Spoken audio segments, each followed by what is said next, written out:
Nova Terra was peaceful, a quiet colony far from Earth, settled more than 80 years ago.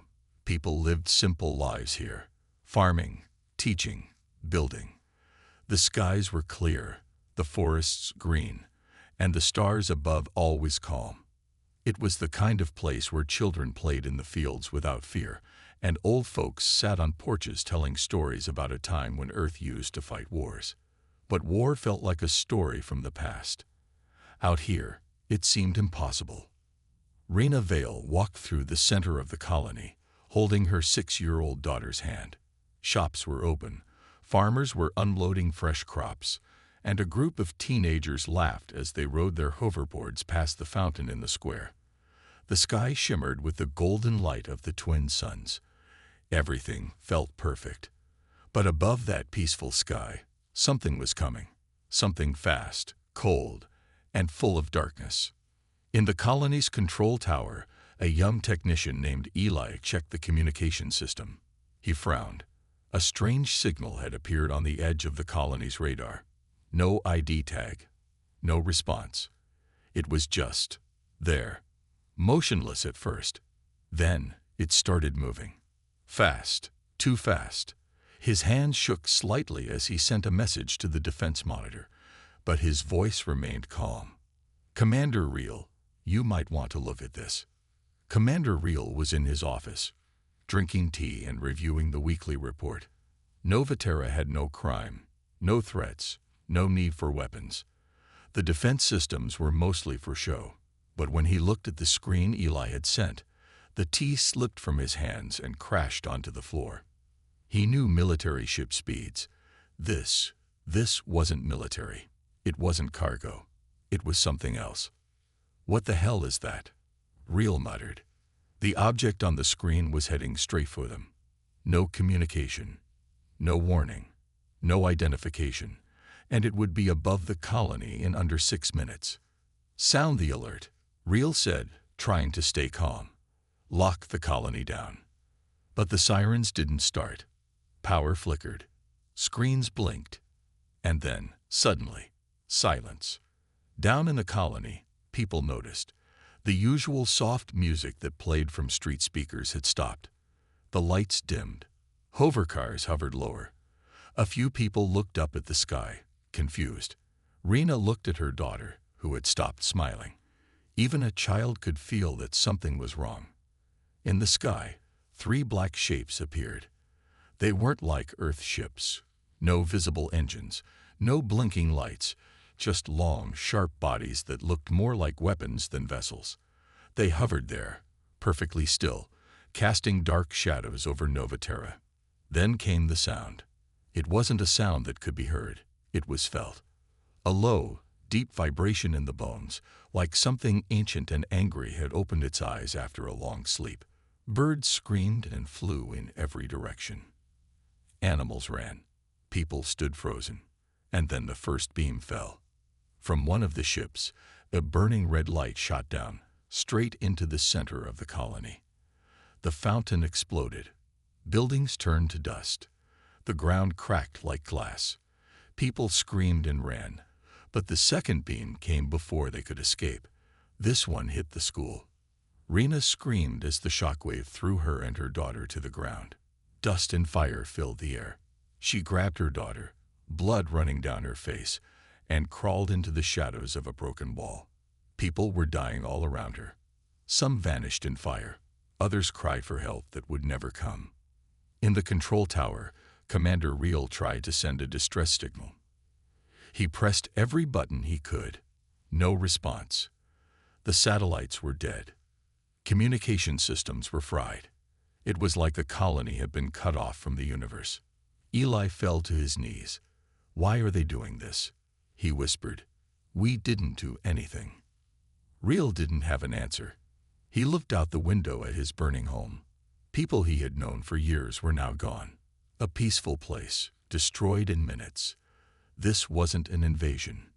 It was an execution. The ships above did not land. They didn't send troops. They simply hovered and burned everything below them. They moved slowly, like predators enjoying the hunt. Each beam they fired was precise. No wasted shots, no random attacks. They had a plan. Rena ran through the wreckage with her daughter in her arms. Blood and smoke choked the air. Fires roared through homes and schools. The medical center was already gone. She saw a group of survivors trying to hide under a collapsed building. Children, elders, wounded, they all looked up at her, eyes full of fear and confusion. She didn't know what to say. She just held her daughter and whispered, "We have to stay quiet. We have to survive." In the old communication bunker, hidden beneath the hills, a single system was still running. It was ancient, leftover from the first settlers. But it still worked. A teenage boy named Keo had run there when the attack started. His father had told him stories about the old bunker. Keo didn't think he'd ever use it. Now he was the only one who could. He switched on the emergency beacon and set it to broadcast on all channels. His voice shook as he spoke. "This is Novaterra, Earth Colony E-17. We are under attack. Unknown enemy. No warning. No demands. They're killing everyone. Please, anyone, help us." He repeated the message again and again. Then he waited. Somewhere, far away, maybe someone would hear. Above Novaterra, the black ships finally stopped firing. The colony was almost gone. Fires burned where houses had once stood. Roads were shattered. The central tower had collapsed. But the ships did not leave. They remained, floating in the sky, watching. Rena peeked out from the wreckage. The silence was worse than the attack. It felt like the ships were waiting for something. She didn't know if they were scanning for survivors or just letting the fear settle in. She held her daughter close, whispering softly. Commander Reel, blood on his face, limped out of the broken tower. He stood on the burning ground and looked up at the ships. He didn't yell. He didn't beg. He just stared, trying to understand. Why? Then, without a sound, the ships turned. They rose, slowly at first, then shot into the sky and vanished. No message, no explanation, just silence again. Across the ruined colony, those few who had survived stepped out from their hiding places. They looked at the sky. The stars had returned. The attack was over. But something deep had changed. The message from Keo finally reached Earth's outer defense station 3 hours later. The officer who received it played it twice before alerting command. Within minutes, the entire High Council was called in. The message spread like fire, not just on Earth, but through every allied planet. One colony, burned in minutes. Unknown enemy. No warning. Earth had not fought a war in over 70 years. Humanity had believed peace would last forever. But now, peace was broken. And humanity's answer would not be small. This wasn't just an attack. This was a challenge. And the galaxy was about to hear humanity's reply. The message from Novaterra echoed through the stars. It was broken, full of static, but its meaning was clear. The voice of a scared young boy repeated the same words over and over again. "This is Novaterra, Earth Colony E-17. We are under attack. Unknown enemy.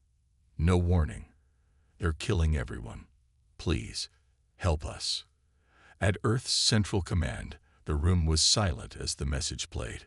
High-ranking officers, scientists, and politicians stood frozen, their eyes locked on the flickering screen. No one spoke. No one moved. It was as if the entire planet had stopped breathing. Admiral Rourke, commander of Earth's defense forces, leaned forward, fists clenched. He was an old man, a veteran of the last war more than 70 years ago. He had hoped war would never return. But now it had come back, and it was worse than anyone imagined. "Is this real?" he asked in a hard voice. "Yes, sir," replied Commander Lena Voss, head of communications. "We traced the signal. It came from the original emergency bunker beneath Novaterra's North Hills. It's genuine. Any idea who attacked them?" Another officer asked. "No known enemy," Voss replied. No warnings, no demands. The attack was fast and brutal. We've never seen anything like it. Admiral Rourke turned toward the giant galactic map. The colony of Nova Terra was gone. A red X now marked its place. He looked at the stars around it. Other colonies, trading stations, peaceful settlements. He took a deep breath and said, "Get me General Kale.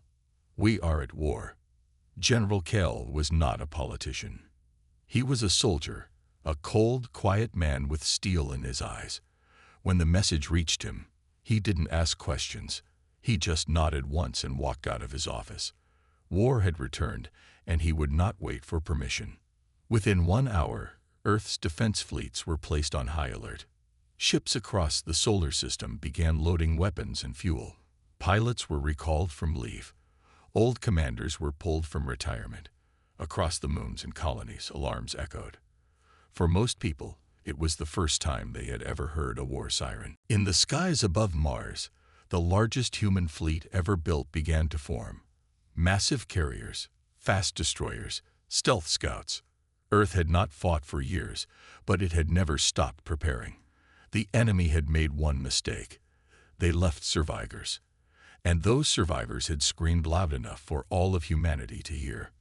On board the command ship Vanguard, General Kale stood at the center of the war room, surrounded by holograms of ships, enemy positions, and colony maps. The room was filled with officers, scientists, and AI advisors. Kale pointed at Nova Terra. "I want everything we have on this system. Every recording, every scan, every survivor report. We have footage from an old security drone." One officer said, "It survived the attack." "Show it," Kale ordered. The screen lit up. A shaky video played. It showed the black alien ships, cold, silent, deadly, hovering over the colony. Then, beams of fire, buildings exploding, civilians running, and finally, the ships turning and leaving like ghosts. Kale's jaw tightened. These ships don't match any known species. What do they want? Someone asked. Kale turned to face the room. They want to see what we'll do when we're hurt. Silence. Then he added, "Let's show them." Back on Nova Terra, the fires still burned. Smoke covered the sky. The air was full of ash and silence. But deep under the ruins, survivors were holding on. Rena Vale sat against a cracked wall, her daughter asleep in her arms. They hadn't eaten in 2 days. Water was almost gone. But they were alive. Around them, maybe 50 more people had survived, most of them injured, scared, hungry. Every few hours, someone would climb out of the ruins and check the sky. The ships were gone, but they were not sure it was safe yet. Every sound made them jump. Every shadow made them afraid. One man, old and wounded, looked up at the stars and whispered, "They'll come for us. Right? Earth won't forget us." Rena didn't answer. She hoped. She prayed. But deep down, part of her was afraid too. What if Earth never knew? What if this was the end? Then in the sky, a distant flash. At first, they thought it was another attack. People screamed. Children cried. But the flash was followed by another. Then 10, then 20. Lights moving fast across the sky. Not alien ships. Earth ships. Help had arrived. General Kale led the first rescue fleet himself. They landed with full defense forces, medics, drones, and supplies. Soldiers moved fast, clearing rubble, pulling survivors from under ruins. Medical bots gave water, food, and medicine. Rena opened her eyes to see a soldier kneeling beside her, offering her daughter a blanket. "You're safe now," the soldier said. Rena couldn't speak. She just cried. Kale walked through the ruined colony, his face cold, his heart burning. He saw the broken homes, the empty streets, the places where children had died. He didn't feel fear. He felt rage. Back on Earth, the president spoke to the entire galaxy from the United Alliance broadcast. Her face was calm, but her voice was hard. "To those who attacked Nova Terra, "You have made a mistake. You thought Earth would run. You thought we would break. But we are still here. And we remember." She paused, then continued. "You destroyed a peaceful colony. You killed civilians. You started a fire. Now, the galaxy will burn." Those words were repeated across thousands of systems. Human allies nodded. Enemies grew silent. Neutrals began to worry. The message was clear. Earth was done watching. The attack on Novaterra had awakened something old inside humanity. Something deep, powerful, and dangerous. They had known peace for years. But peace had made them quiet, not weak. Now the silence was broken. General Kale stood before his fleet. Over 300 warships, each fully armed. He looked at them and said, "We're not just going to respond. We're going to find who did this. And we're going to end them." And the soldiers cheered. Because Novaterra had burned. But Earth was about to burn brighter. And the stars would remember what happened next. Human warships moved like storms through space, sleek, fast, and deadly. They did not patrol. They hunted. And at the front of it all was General Kale, standing on the bridge of the Earth's most powerful warship, Vanguard, staring into the darkness with cold, unblinking eyes. It had been only 8 days since the attack on Novaterra. In those 8 days, Earth had changed. Factories ran all day and night. Soldiers trained without sleep. Old alliances were called. War AI systems were activated. No longer peaceful, humanity was now preparing for vengeance. The enemy still had no name. They had not spoken, had not sent a message, had not taken credit for the destruction of Novaterra. But their ships had been seen. And that was all Earth needed. Kel's voice echoed across the war room. "We found them." A scout drone had picked up the signal. In a dark system beyond the reach of Earth's usual space lanes, a hidden base, orbiting a dead planet. The shape of the enemy ships was unmistakable. 3 black vessels floated above the surface, exactly like the ones that had destroyed Novaterra. Kale didn't wait. He gave the order. The first strike fleet jumped through hyperspace. 15 warships. Hundreds of fighters. Each ship carried the symbol of Earth, shining in silver and red. They weren't going to talk. They weren't going to ask questions. They were going to destroy. On the outer edge of the galaxy, in the shadows of a nameless star, the enemy base floated cold and silent. Inside, the alien command center was quiet, calm. The dark-skinned creatures with glowing eyes didn't fear war.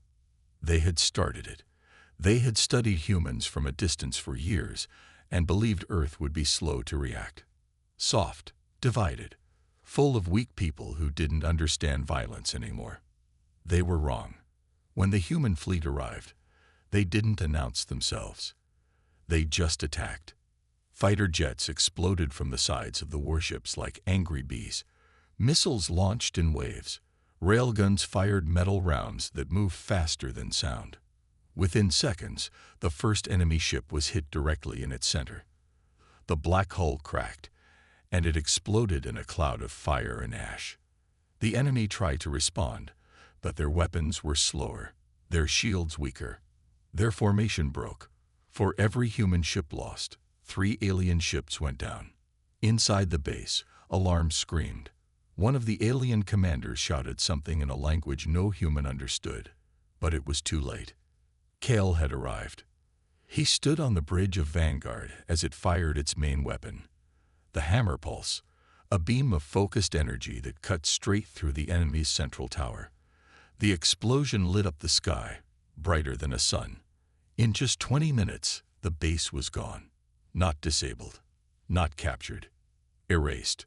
Across the galaxy, people watched in shock as news spread. Videos from the attack were shared across every human system. For the first time in years, people felt both pride and fear. Pride that Earth had struck back so hard, and fear at the power they had used. One alien empire, the Varnax Coalition, which had been watching Earth with quiet plans to expand, called an emergency meeting. A Varnax leader, watching the footage, whispered, "If this is how they answer one attack, what happens if someone touches Earth itself?" The galaxy was beginning to understand something. Earth was not a sleeping planet. It was a sleeping giant. And now it was wide awake. Back on Earth, President HFY addressed the world. Her face was calm, but her eyes burned with the fire of the fallen. "Let this be clear to every enemy hiding in the dark," she said. "We are not the same as we were a century ago. We do not beg. We do not fear. You started this war with fire. We will finish it with thunder." Her speech was broadcast to over 50 billion people across colonies, stations, and outposts. People who had once doubted Earth's strength now stood together. Humanity was united again, not just by blood, but by rage. General Kale was not done. He returned from the battle, but only to plan the next one. The destruction of one base was not enough. Earth needed to know who these creatures were, and more importantly, how many more bases they had.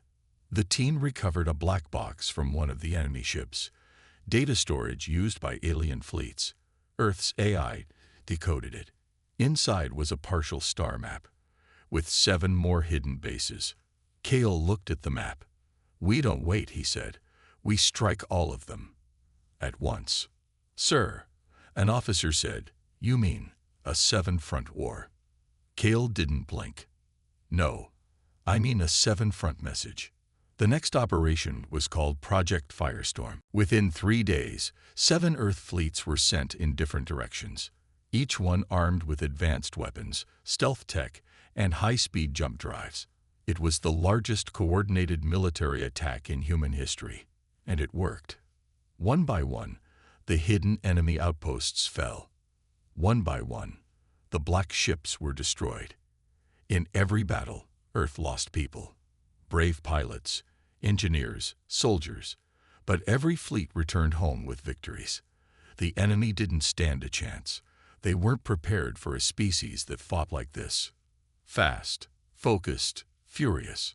At one base, human soldiers found something new. A captured alien. It was alive, injured but breathing. Its eyes glowed faintly as it stared at its human captors. Scientists studied its biology. Linguists tried to break its language.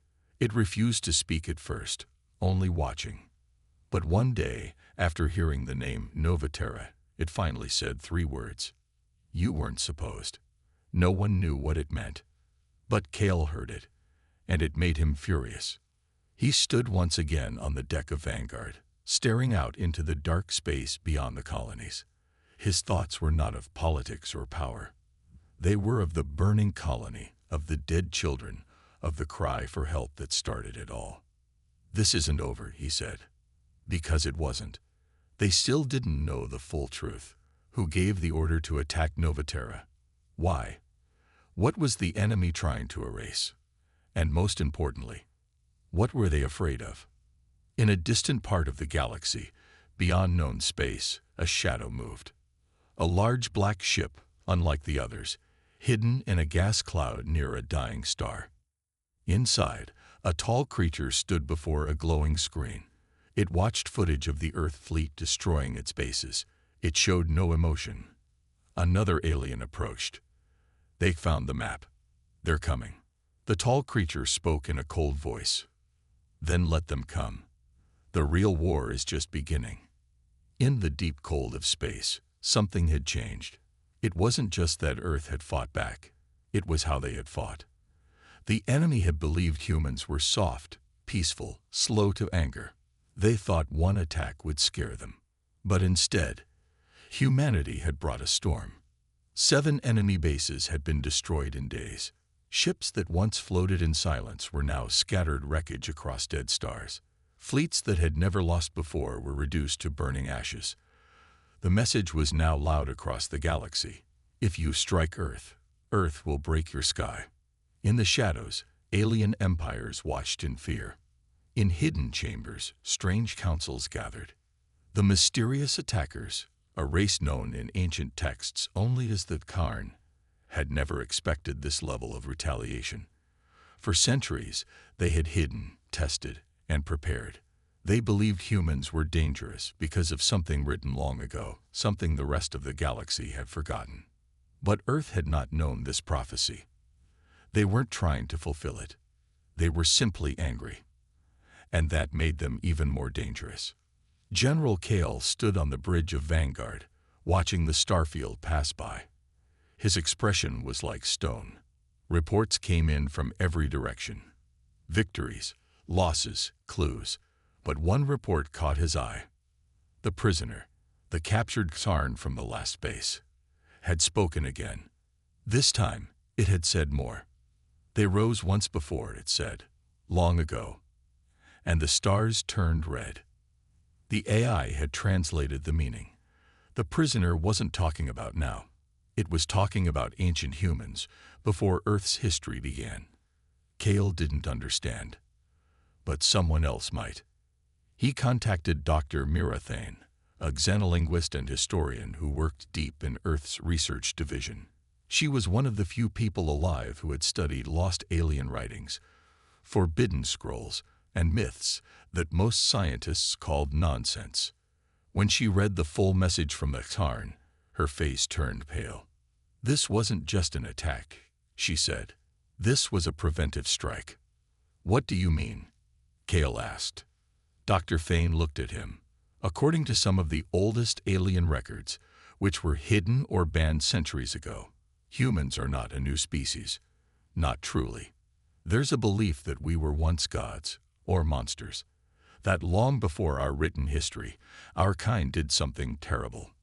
Kale didn't blink, so they tried to erase us, before it happened again.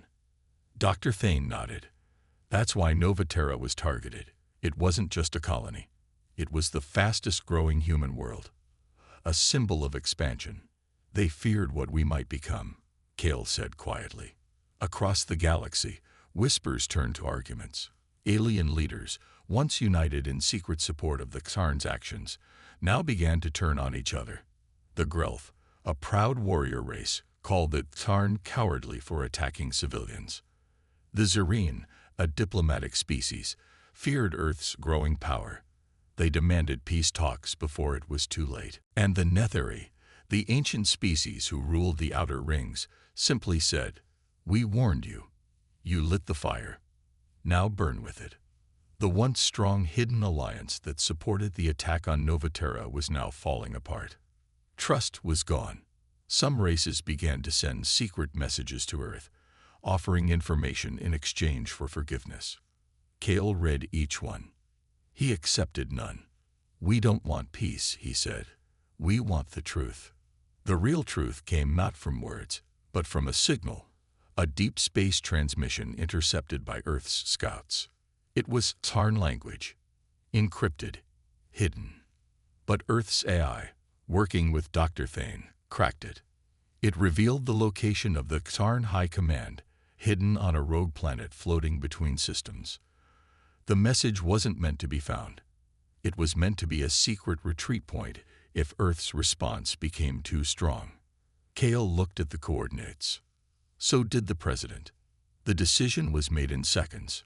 Strike the heart, end the war. But not all agreed. Inside Earth's own alliance, some council members feared this was going too far. "Humanity has already won the battles," one senator said. "Now let us win peace." Kale stood at the council floor. "They tried to erase our people, our children. They didn't want to conquer us. They'd wanted to end us. We cannot trust those who strike without warning." Silence. Then the president stood. "I trust Kale. Humanity is not just defending itself. It is sending a message that will last 1,000 years. And so, the fleet was assembled. The operation was called Final Echo. Kale led it himself. 30 capital ships, 200 stealth fighters, special operations teams trained to board and capture leaders, drones to scan for secrets. Their target, Xarn Prime, the last stronghold. As they approached, the planet came into view. It was a cold, dark world, covered in metal towers and glowing with blue energy. The Xarn had hidden well, but not well enough. Kale gave the order. No retreat. No mercy. The battle was violent, faster than anything before. The Xarn launched every weapon they had. Space burned. Missiles collided midair. Ships exploded in silence. But Earth's fleet pushed through. Kel's personal team boarded the central tower. Inside, they found the Xarn Council. Tall, thin creatures with glowing symbols on their skin. One of them spoke, voice shaking. "We did not hate you. We feared you." Kale looked at him coldly. "Then fear was your final mistake." And with that, the war ended. Back on Earth, people celebrated. Nova Terra's dead were remembered in ceremonies. Cities rang bells. Children placed flowers on statues. A new saying spread through every colony, every station, every ship. "We are Earth. We do not run." But even in victory, questions remained. Why were the Xarn so afraid? What did they know about humanity's past? Dr. Thane continued her research. She found something chilling. A phrase in one of the forbidden alien texts. "They came from the stars, and they will return to fire." Kale stood with her in the old library. "Do you think we've done this before?" he asked. Dr. Thane nodded slowly. "I think we were something once. Something powerful. Something dangerous. And the stars remember." Kale looked up at the sky. "Then let them remember us again." Far beyond the galaxy, in a place untouched by war, a dark shape moved. It was not Xarn. It was older, and it had just awakened. A voice, deep and ancient, echoed through the void. "The fire has been lit again. Earth rises, and so must we." The real war had not ended. It had only just begun. The stars had always been quiet, distant, unreachable. Until now. Earth had done the impossible. They had not only survived the alien onslaught, but had struck back harder than anyone could have imagined. The Xarn were gone. Their fleet, their strongholds, their empire, all wiped from the galaxy. A new message had been sent to every corner of the cosmos. Humanity was no longer weak. But even as the fires of war slowly cooled, a shadow loomed larger. Kale knew the truth that many still refused to accept, that Xarn had feared humanity, not because of their current strength, but because of their potential. Something deep in Earth's forgotten history held the key to a power that even the galaxy's oldest races trembled at. The battle was over. The fleet returned. And yet, Earth remained on high alert. Ships were still patrolling the borders, and every colony was fortified. The galaxy was watching. And Earth, despite their victory, felt the weight of the unknown. Kale stood on the observation deck of Vanguard, looking at Earth in the distance, its blue oceans and green lands still the most beautiful sight he had ever seen. Dr. Thane stood beside him, her eyes still troubled. "You're thinking about the voice, aren't you?" she asked quietly. Kale nodded. "The one that said, 'The fire has been lit again.'" "Who was it?" Dr. Thane asked. "The Xarn, or someone else?" "I don't know," Kale answered, his voice low. "But I think it's bigger than the Xarn. I think this war, this battle, was just the beginning." Across Earth, the celebrations had come to an end. Humanity had won, but the celebrations quickly turned to concern. The Xarn might have been destroyed, but the galaxy was vast. Other races, ancient and powerful, could be watching.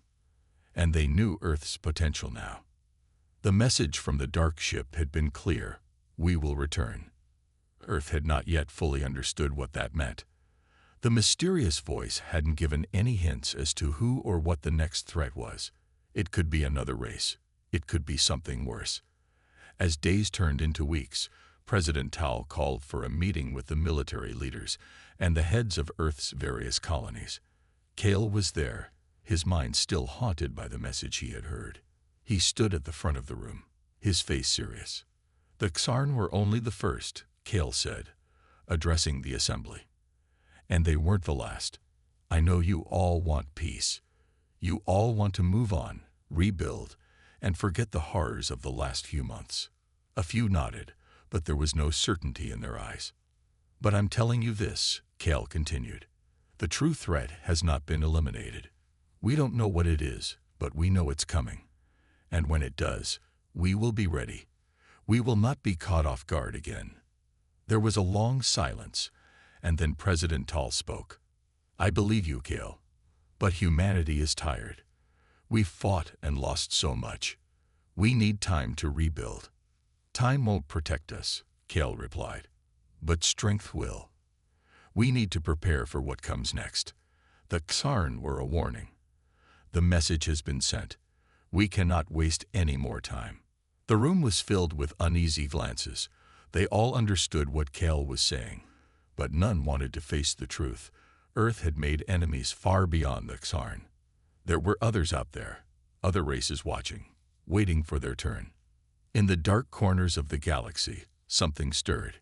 It had been watching Earth for some time. The mysterious force, older than even the Xarn, had been waiting for the right moment to strike. It had waited until Earth's defenses were at their weakest, had watched as humanity fought and bled, believing that Earth was nothing more than a colony, a distant, insignificant world. But they were wrong. Earth was more than a colony. Earth was the spark that would set the galaxy ablaze. The voice had spoken to Cale, to the Xarn, to the galaxy, but its true origin was still unknown. The shadowy figure who had spoken in the final moments of the Xarn War had not been one individual. It had been a collective, a group that had watched humanity from afar for centuries, fearing what they could become. And now they had made their move. Far beyond the rim of Earth's solar system, in the void where no light had reached, an ancient fleet began to assemble. Ships larger than anything humanity had ever seen. Ships that could bend space itself. Their engines hummed with a power no human could comprehend. And at the heart of it, the dark figure stood, overseeing the final preparations. It had waited long enough. The time for subtlety was over.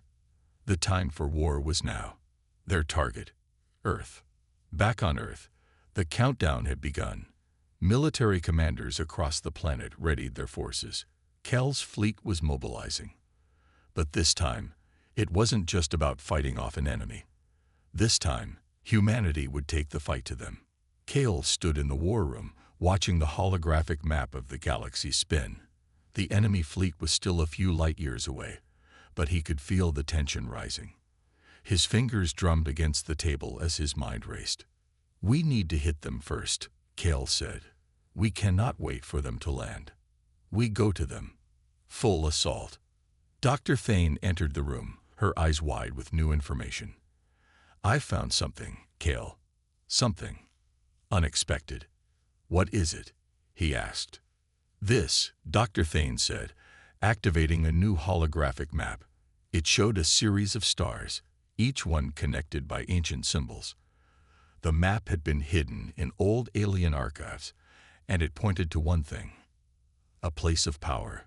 A place where the galaxy's oldest races had gathered before. A place of secrets. A place where even the most ancient of species feared to tread. "This is where the true enemy is coming from," Dr. Thane said. "They're not just a fleet.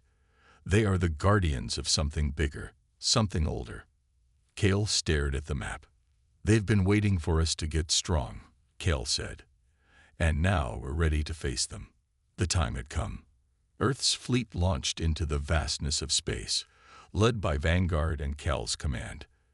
Each ship was armed with the most advanced weapons humanity had ever created. Each soldier, each pilot, was prepared for the fight of their lives. As they crossed the threshold into the unknown, Cale spoke into the comms, his voice steady and resolute. "This is not just a fight for Earth. This is a fight for all of us. The galaxy will either bow to humanity or burn. The final battle would decide everything." The fight was not just against an enemy fleet.